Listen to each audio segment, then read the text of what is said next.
Hello everyone, I'm Brian. Welcome back. Let's go ahead and continue.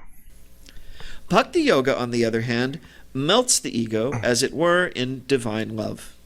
Through opening ourselves up to the Infinite One as a being of infinite love and allowing ourselves to experience our utter dependence on this loving divine reality, the ego's illusion of independence comes to be dissolved, and with it its stranglehold on our consciousness.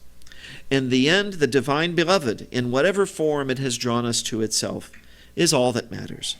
And we're willing to sacrifice even our own sense of self to be nearer to that one who is at the heart of all our deepest aspirations. We give up the ego by giving up even the idea that it is we who liberate ourselves. We allow ourselves to be liberated rather by divine grace. If we get realization through bhakti, we will experience it as a loving union, a communion with the divine beloved, less of a dissolution of self than a completion of self. Now, the visions of realization that I just described in terms of Jnana Yoga and Raja Yoga and Bhakti Yoga, they sound different. They are different, right? And these have sometimes been a topic of debate amongst various traditions, and that one of them is the real realization and that the other is somehow a preliminary step. This is one of the things that Swami Medhananda writes about quite brilliantly, which is that in the teaching of Sri Ramakrishna and Swami Vivekananda, that is just not the case. These are all realization. Realization can be experienced in myriad ways. And so one is not better than the other, right? They are, whatever path attracts you, that is your path. Finally, Karma Yoga is living a life of service to the other suffering beings with whom we share the world. This yoga attenuates the ego because it involves our putting the needs of others ahead of our own. As in Bhakti Yoga, our willingness to sacrifice ourselves for others is a sign and an expression of the dissolution of egotism. It is this dissolution of the ego that enables the light of the true self, the infinitely loving, infinitely blissful, infinitely conscious divinity who resides in all beings and in all whom beings reside, to shine forth in its fullness. This is the realization that liberates us from the prison of the ego and enables us to be truly free. For one who attains liberation through Karma Yoga, it might be experienced as a profound solidarity with all beings, as a restoration of relations among the beings making up the cosmos from whom we had been alienated. The Jewish tradition speaks of tikkun olam, the repairing of the world, kind of similar to the concept of loka sangraha. We have contributed our whole being to the betterment of the world in which we find ourselves. That's the way I thought I looked at Bhakti Yoga, honestly. It's because of the love of the people or life that you want to make it better. This is a harmony in which we have surrendered our selfish ego, placing the good of all beings before our own and making it our highest desire. So in conclusion, what makes the four yogas work, the precise mechanism by which they lead to liberation, is through the attenuation and eventual annihilation of the ego as a principle of separation between ourselves and the rest of existence. We move from being centers of selfishness and fear to being centers of love, with our being eventually mingling and becoming one with that of all beings, and with being itself. Whether through intellect, meditation, devotion, service, or some unique combination of all four. Thus do we move, in the words of the Upanishads, from the unreal to the real, from darkness to light, from death to immortality. Thank you all very much.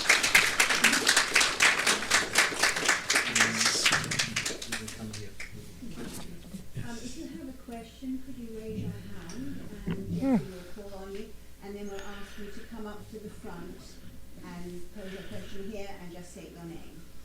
So this gentleman here. Yeah, thank you.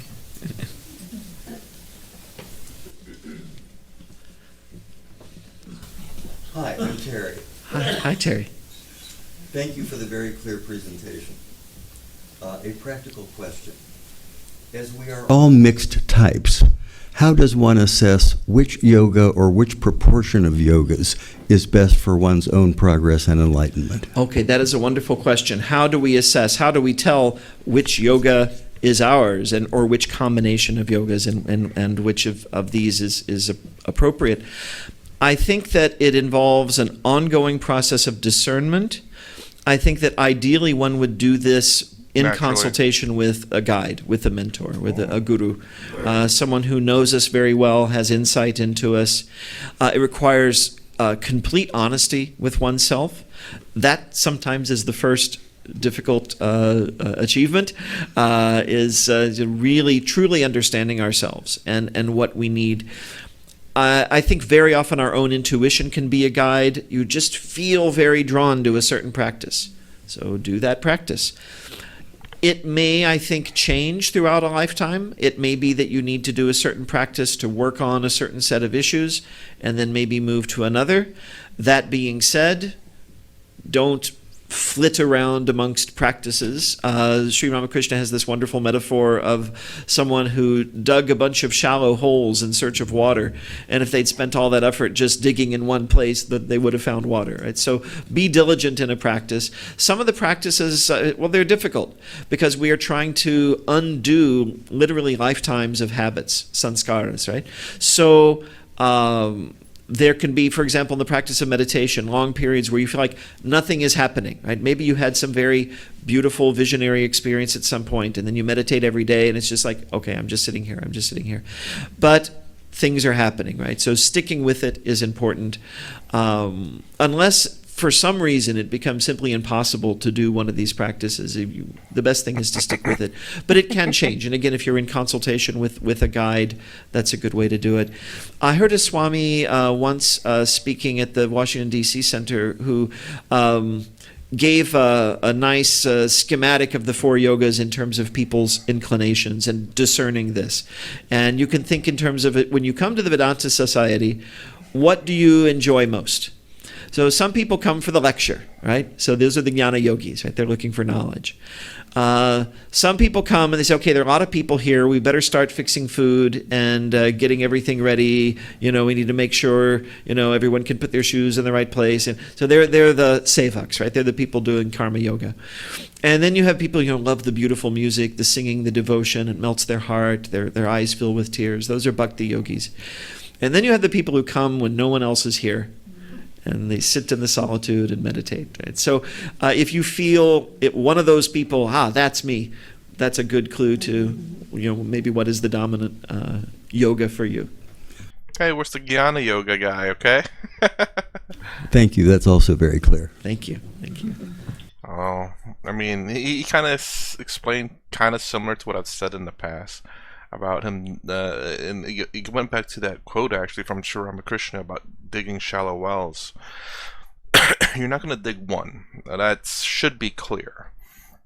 You're going to dig a few, but I think you can, if you really think about it and self-reflect in terms of understanding of who you are, a basic understanding, I think you can draw yourself to at least 1 or 2 of the yogas, and then dig 2 holes until you hit water. Because digging 1 hole, you could be literally digging, you're like 60 feet deep. It's like, well, I'm bound to get there eventually. 90 feet, 120 feet, 2 miles down there. It's like, man, I'm gonna hit it eventually. So, and that's what I've said in the other videos, the fact that it like he did say this too, though. It is kind of hard to know for sure, but you're gonna have to dig a few holes and find out which one you'll hit water with. Do stick with it long enough to make sure. It's like you're digging. You did dig just 5 feet and stop, and you dug like 30 feet or 60 feet. It's like, okay, this might not be the one.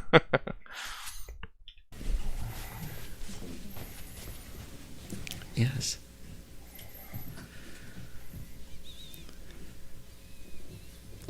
Hello, my name is Tanya. Thank you so much for that. It was so clear and enlightening. Thank you. I had a question. We were talking about how the 4 yogas are all equal in value and space. Mm-hmm. Are the 4 aims the same way, or is moksha better or worse than the other 4? No, there we have very much a hierarchy, where the traditional listing puts dharma first. You have the first 3 we could call laukika, that is worldly aims.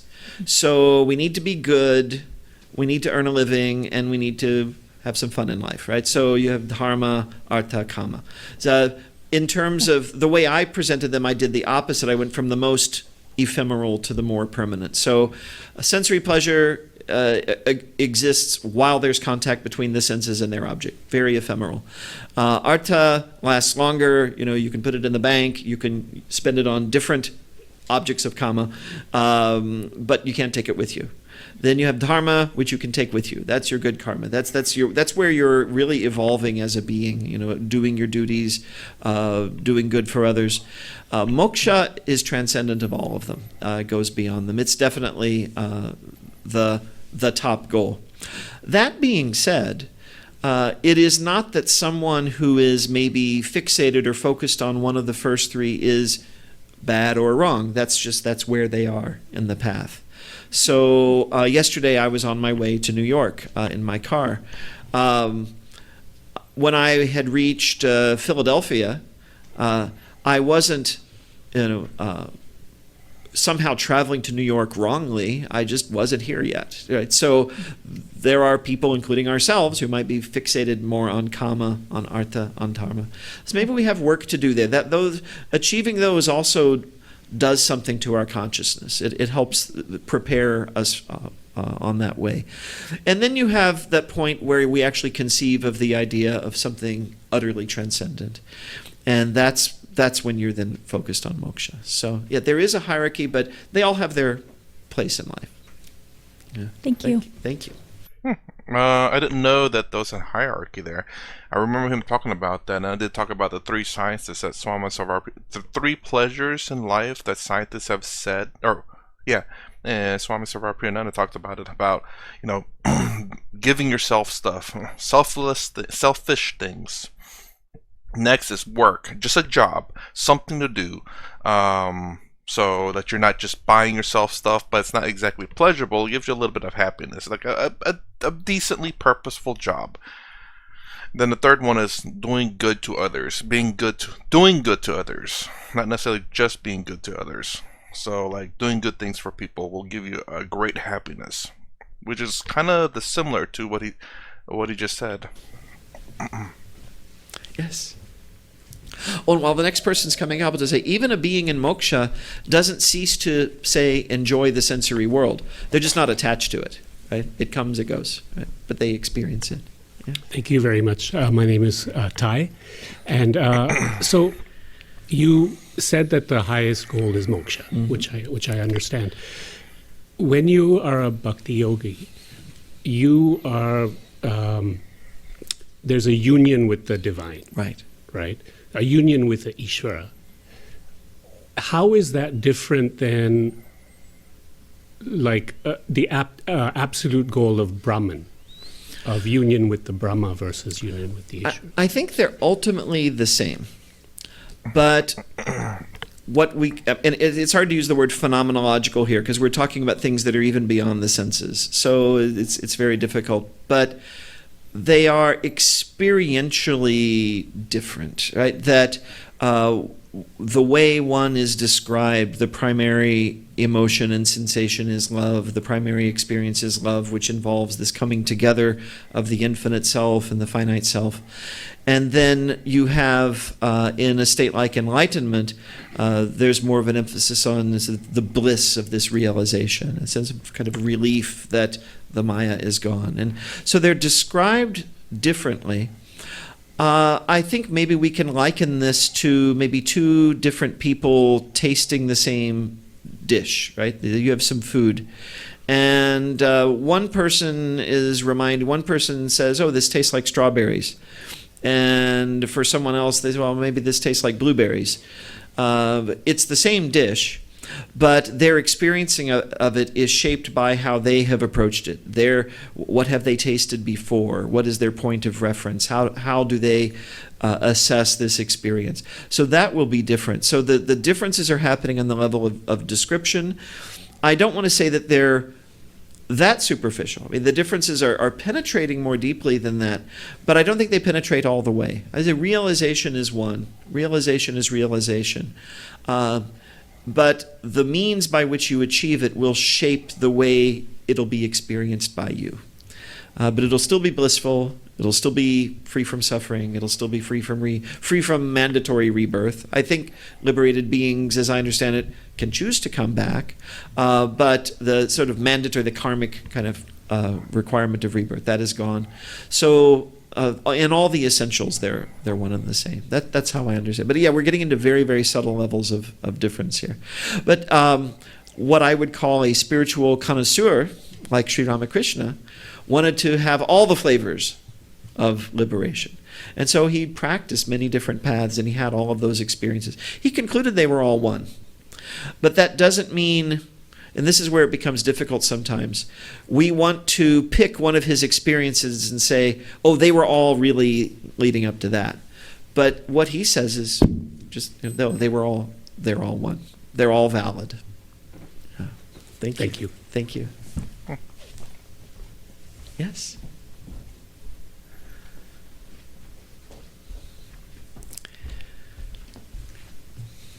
Namaskar, Professor Long. Happy to see you here again. Thank you. You brought up the concept and topic of ahamkara in your lecture today. Mm-hmm. So one of the quotes that I remember Swami Vivekananda spoke, it goes like, the difference between God and the devil is nothing except in unselfishness and selfishness. The devil knows as much as God, is as powerful as God, only he has no holiness. That makes him a devil. Mm-hmm. So I was curious to know from your experience, how or your thoughts on how would one avoid this trap of selfishness while practicing any of the 4 yogas, or even while harmonizing all 4 yogas? Mm-hmm. It's very, very difficult. Yeah, how would one avoid the practice of selfishness? Because we've all fallen into it. It's what we're trying to get out of. I think that the key here is cultivating empathy. We're capable of mistreating others when we see them as other, and the more we do that, the more egotistical we become. If you are I'll give you an example of a practice I've followed. I'll confess, I get irritated by the way people drive. They do horrible, stupid things sometimes. And I remember once there was a driver in front of me, and he was just, nothing he did made sense, almost caused a couple of accidents, and I was getting really annoyed. And then his car turned, and I could actually see the driver. He was a very elderly man. And I just immediately thought of my own grandfather, the same grandfather I mentioned earlier today, right? And he struggled with his driving as he was getting older. His eyesight was failing, and he shouldn't have been driving. Right? We would ask him, like, how do you drive? He said, I just follow the big white blur. That's how he described the road. Frightening, right? I mean, really bad.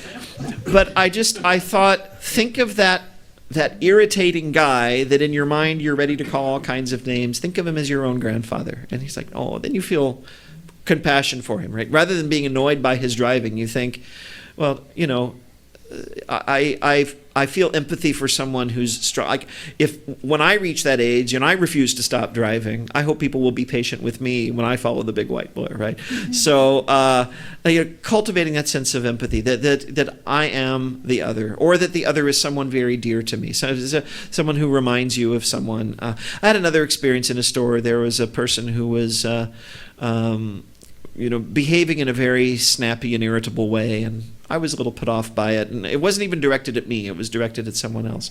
And then I remember thinking, how much unhappiness must that person have to be acting out like that? Maybe something really tragic happened, maybe they need a hug, right? Mm-hmm. So to reserve our sense of judgment, and that's very difficult.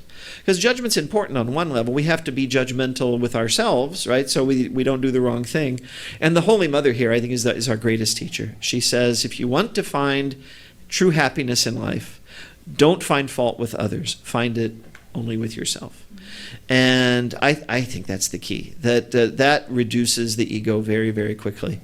Because it transforms that form of irritation. How dare they do that to me? To compassion. How can I help them? Right? That they are, like that. And you might not actually. It might be very quick interaction. It might be you might not even be interacting at all. You might be observing something, but through that experience, you sort of learn to start working on that. And yes, it can be difficult. It can be very difficult. I mean, you can be like in the workplace, for example.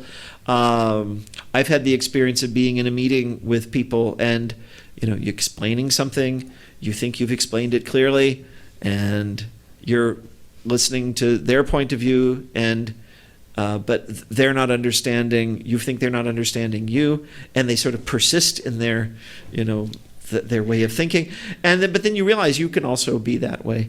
One of the funniest cartoons I ever saw, a friend of mine sent me this one.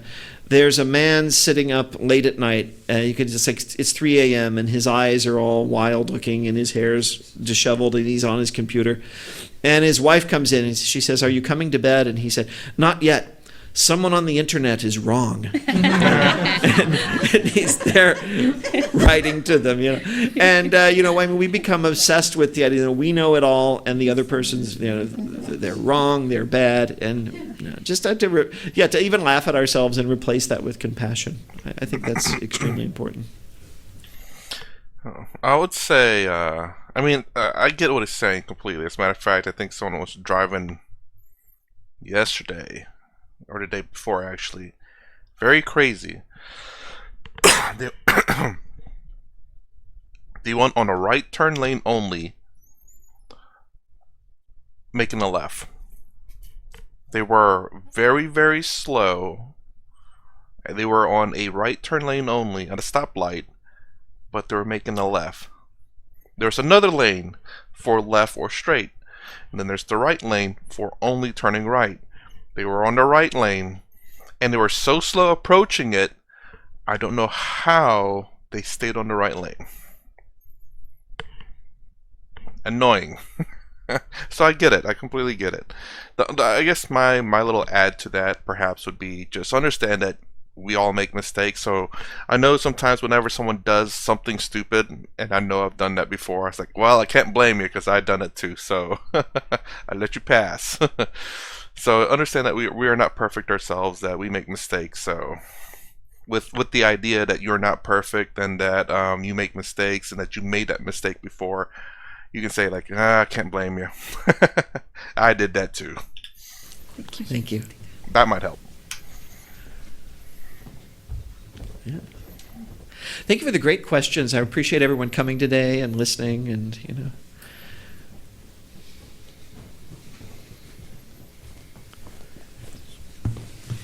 Thank you.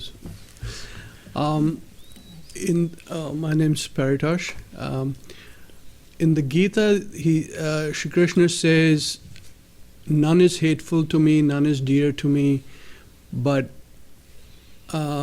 I am in them, but they are not in me, and that's why they suffer." Mm-hmm. What does that mean? What does that mean? Oh, I've struggled with that one, right? I am in them, they are not with me. It's because this is my assumption. It seems straightforward, but then again, if they're struggling with this and they're scholars in this, man, I must be wrong. Let me rewind it and make sure I read the quote right. I am in them, but they are not in me. Essentially, the way I interpret this is that,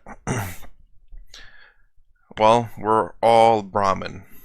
So therefore, I'm assuming Krishna is a type of God that's all of us. So we're all Krishnas in a sense. And so therefore, I am in them. But then the other part, but they are not in me. Meaning that we do not see ourselves as Krishna. We do not see ourselves as Brahman. So therefore, they are not in me. So the ego is what we see ourselves not as Krishna, not as Brahman, not as Atman. That's my interpretation of that. I am in them, meaning that we're all Brahman, Atman, but they're not in me. We do not realize that we are that. Therefore, they're not with me. That's why they suffer. Mm-hmm. What does that mean? What does that Yeah, and if we don't realize our true nature, we suffer. I mean? Oh, I've struggled with that one, right? Because we do talk about God being within others and within ourselves, and yeah, there's that verse in the Gita where exactly Sri Krishna says, "They are in me, and I am not in them." Right, and in a literal sense, I mean, if we think in terms of the doctrine of panentheism, right, that we are all in God, and God is in all of us. That would cause us to pause for a moment and say, well, why does he say that I am not in them? And my understanding of that, and I've read several different commentaries on the Gita to try to get at the heart of this, and there's the thread of agreement that I see there is that that if we speak of God as being in us in a limiting sense, right, that God is part of us, like an internal organ or something of that sort, that is ruled out. It's like that God is in us in the same way that the atmosphere is in us, right? I mean, it's all pervasive. That God is not in any way limited by the divine presence dwelling within us. So God is not in us in any kind of conventional sense that would cause God to be limited. In other words, to make it a little simpler, if I say God is within you, that doesn't mean God is not anywhere else. Right?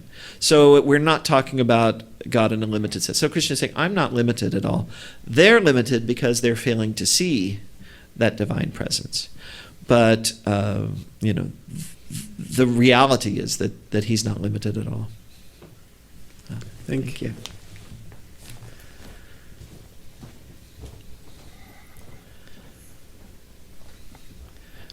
Swami Sarvapriyananda is here. Am I getting it right?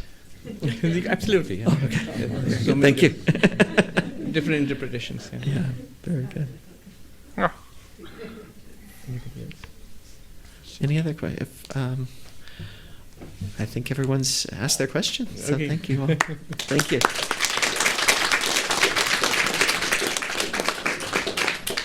Jeffrey, thank you so much again, as always. Thank you. Do come again. Thank you, Very soon. Diane. Thank Thank you. you. And thank you, Swami. Thank you. Thank you. Seeing as it's Easter, we're going to have just a little Easter celebration. And Okay. I mean, it almost sounds like he was kind of saying it. Interesting, he sees it in a limited fashion. I would assume that he's saying that well, because we don't talk about like I am in the rock, I am in the animal, I am in the air. It's irrelevant when you're talking to people that God or Ishvara or Krishna, or I'm not sure if Krishna is looked in the same way as Brahman. Again, I'm not exactly sure. Like Brahman, Krishna, Shiva, they all seem similar to some degree. Like they are the universe, the creation. I think I've understood a bit of their story, but I still just don't know where to place them. As in, are they interchangeable, just different meanings to Brahman? You know, I just don't know that part. But I'm making an assumption here. Let me know if I'm wrong. That Krishna is, in fact, Brahman. They're just interchangeable in terms of perhaps the interpretation of a particular religion that puts Krishna and Brahman as one and the same. Again, I'm not sure. But I am in them, but they're not within me. Was that the quote?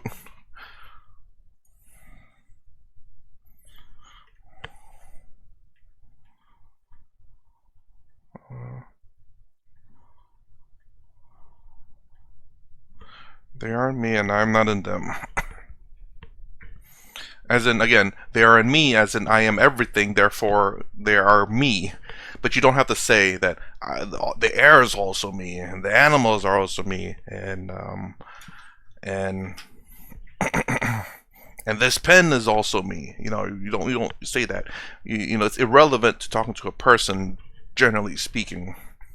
If you're talking to the person, you want that person to associate with you. So that's more like the Bhakti Yoga, where you have the person relate to the God. And then it says, I am not in them, is because they don't realize their true nature. That Krishna and them are one and the same, or Brahman and every individual is one and the same. And again, let me know if I'm wrong on that one. That's the way I interpreted that. Mind you, I don't remember quite that. I kind of forgot what Swami Taratmananda has said about that particular quote. But anyways, that's the end of this one. What makes the 4 yogas work? If you like my content, please consider subscribing, thumbs up, thumbs down below. Thanks for watching. I'll see you in the next vid.